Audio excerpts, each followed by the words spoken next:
ಜೇನುಗೂಡು ಶ್ರೀಧರ್. ಭಾನುವಾರದ ವಿಶೇಷ ಕಾರ್ಯಕ್ರಮ ಈ ಚದುರಂಗದಾಟ. ಇತ್ತೀಚೆಗೆ ಯತೀಂದ್ರ ಸಿದ್ದರಾಮಯ್ಯನವರು ಒಂದು ಹೇಳಿಕೆಯನ್ನು ಕೊಟ್ಟರು. ಸಿದ್ದರಾಮಯ್ಯನವರೇ ಮುಖ್ಯಮಂತ್ರಿಯಾಗಿ ಮುಂದುವರಿತಾರೆ. ಇಡೀ ರಾಜ್ಯದ ಎಲ್ಲ ಮಾಧ್ಯಮಗಳು ಸುದ್ದಿ ಮಾಡಿ ಬಿತ್ತರಿಸ್ಬೋದು. ಡಿ ಕೆ ಶಿವಕುಮಾರ್ ಅವರ ಬೆಂಬಲಿತರು ಉಗ್ರವಾಗಿ ಅದನ್ನು ಪ್ರತಿಭಟನೆಯ ಮೂಲಕ ವ್ಯಕ್ತಪಡಿಸಿದರು. ನೋಟಿಸ್ ಕೊಡಬೇಕು, ಅವರ ಹೇಳಿಕೆ ಸರಿಯಲ್ಲ. ವಿರೋಧ ಪಕ್ಷಗಳು ಕೂಡ ಇದೇ ವಿಚಾರ ಇಟ್ಕೊಂಡು ಅಧಿವೇಶನದಲ್ಲೂ ಕೂಡ ಮಾತಾಡಿದರು.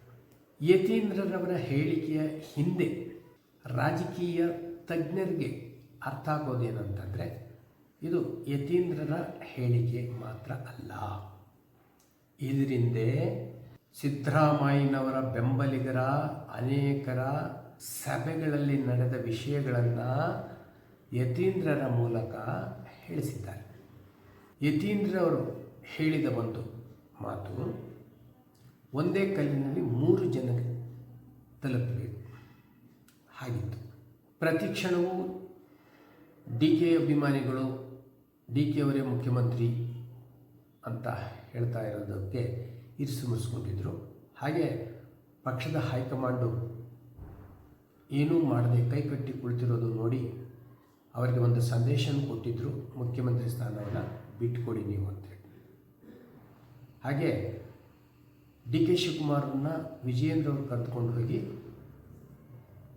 BJP ಬೆಂಬಲದೊಂದಿಗೆ ವಿಜಯೇಂದ್ರ ಅವರು ಉಪಮುಖ್ಯಮಂತ್ರಿ ಆಗಬೇಕು, ಡಿ ಕೆ ಅವರನ್ನು ಮುಖ್ಯಮಂತ್ರಿ ಮಾಡೋದಕ್ಕೆ ಬೇಕಾಗಿರುವಂಥ ಸಂಖ್ಯೆಯನ್ನು ಶಾಸಕರನ್ನು ನೀವು ಸೆಳೆದುಕೊಂಡು ಬಂದರೆ ನಾವು ಮುಖ್ಯಮಂತ್ರಿ ಮಾಡುತ್ತೇವೆ ಅಂತ ಹೇಳಿ BJP ನಾಯಕತ್ವಕ್ಕೆ ಒಂದು ಆಶ್ವಾಸನೆ ಕೊಟ್ಟರು. ಆದರೆ ಅಷ್ಟು ದೊಡ್ಡ ಸಂಖ್ಯೆ ಡಿ ಕೆ ಅವರನ್ನು ನಂಬ್ಕೊಂಡು ಹೋಗೋಕ್ಕೆ ಯಾಕೋ ಸಿದ್ಧರಿಲ್ಲ ಅಂತ ಅನಿಸುತ್ತೆ. ಇದೆಲ್ಲ ಗೊತ್ತಾದ ಮೇಲೆ ಈ ಕಡೆ BJPಯಿಂದಲೂ ನಿರೀಕ್ಷೆ ಹುಸಿಯಾಯಿತು.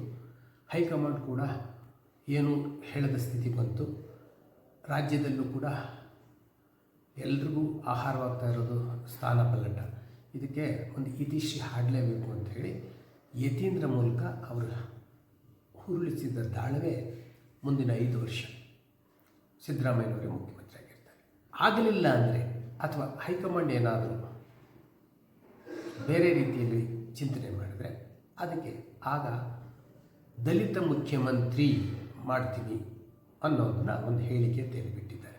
ಸ್ವಾತಂತ್ರ್ಯ ಬಂದಾಗಿನಿಂದಲೂ ಕೂಡ ದಲಿತರನ್ನು ಮುಖ್ಯಮಂತ್ರಿ ಮಾಡಬೇಕು ಆಗಿರುವಂಥದ್ದು ಜವಾಬ್ದಾರಿಯನ್ನು ಯಾವುದೇ ರಾಜಕೀಯ ಪಕ್ಷಗಳು ನಿರ್ವಹಣೆ ಮಾಡಲಿಲ್ಲ. ಆ ದೃಷ್ಟಿಯಲ್ಲಿ ಬಹುಶಃ ದಲಿತರನ್ನು ಮುಖ್ಯಮಂತ್ರಿಯನ್ನಾಗಿ ಮಾಡುವುದು ಒಬ್ಬ ಸಿದ್ದರಾಮಯ್ಯನಿಂದ ಮಾತ್ರ ಸಾಧ್ಯ. ಹಾಗಾಗಿ ಈ ಉಳಿದ ಅವಧಿಯನ್ನು ಅಕಸ್ಮಾತ್ ಕಾಂಗ್ರೆಸ್ ಹೈಕಮಾಂಡ್ ಸಿದ್ದರಾಮಯ್ಯನ ಪದಚ್ಯುತಿಗೊಳಿಸಿದರೆ ದಲಿತ ಮುಖ್ಯಮಂತ್ರಿ ಹೆಸರಿನಲ್ಲಿ ಜಿ ಪರಮೇಶ್ವರ್ ಅವರಿಗೆ ಅವಕಾಶ ಒಂದು ಬರಬಹುದು, ಅಥವಾ ಖರ್ಗೆಯವರಿಗೂ ಒಂದು ಬರಬಹುದು. ಹೀಗಾಗಿ ಇದನ್ನು ಯಾವುದೇ ರಾಜಕೀಯ ಪಕ್ಷಗಳು ರಾಜಕಾರಣಿಗಳು ವಿರೋಧ ಮಾಡೋಕ್ಕೆ ಸಾಧ್ಯ ಇಲ್ಲ. ಯಾಕೆ ಅಂತಂದರೆ ದಲಿತರ ಮತಗಳು ರಾಜ್ಯದಲ್ಲಿ ನಿರ್ಣಾಯಕವಾಗಿದ್ದಾವೆ. ಅವರ ಕೂಗುನು ಸತ್ಯವಾದ್ಯ, ಅವ್ರಿಗೆ ಮುಖ್ಯಮಂತ್ರಿ ಸ್ಥಾನ ಒಂದು ಬರಲೇಬೇಕು. ಸ್ವಾತಂತ್ರ್ಯ ಬಂದಾಗಲಿಂದಲೂ ಬರೀ ಮೇಲ್ವರ್ಗದವರೇ ಅಧಿಕಾರ ಚಲಾವಣೆ ಮಾಡ್ತಾ ಇದ್ದಾರೆ. ಹಾಗಾಗಿ ದಲಿತ ಮುಖ್ಯಮಂತ್ರಿ ಅನ್ನೋದು ಕೂಡ ಒಂದು ನ್ಯಾಯಸಮ್ಮತವಾದ ವಿಷಯ. ಇದು ಸಿದ್ದರಾಮಯ್ಯನವರಿಂದ ಮಾತ್ರ ಸಾಧ್ಯ. ಇನ್ನು ಬೇರೆ ಯಾವುದೇ ಪಕ್ಷಗಳು ಕೂಡ ದಲಿತರನ್ನು ಮುಖ್ಯಮಂತ್ರಿಯಾಗಿ ಮಾಡುವ ಅವಕಾಶಗಳು ಕಡಿಮೆ. ಹಾಗಾಗಿ ಎಲ್ಲರೂ ಸಿದ್ದರಾಮಯ್ಯನವ್ರನ್ನ ಬೆಂಬಲಿಸಿ ದಲಿತರನ್ನು ಮುಂದಿನ ಮುಖ್ಯಮಂತ್ರಿಯಾಗಿ ಅವರು ಕೂಡ ಈ ರಾಜ್ಯಕ್ಕೆ ಒಳ್ಳೊಳ್ಳೆ ಕೆಲಸಗಳು ಮಾಡಲಿ ಅಂತ ಹೇಳಿ ಈ ವಾಹಿನಿ ಬರುವಾಗ ಮನವಿ ಮಾಡ್ತೀನಿ. ನಮಸ್ಕಾರ.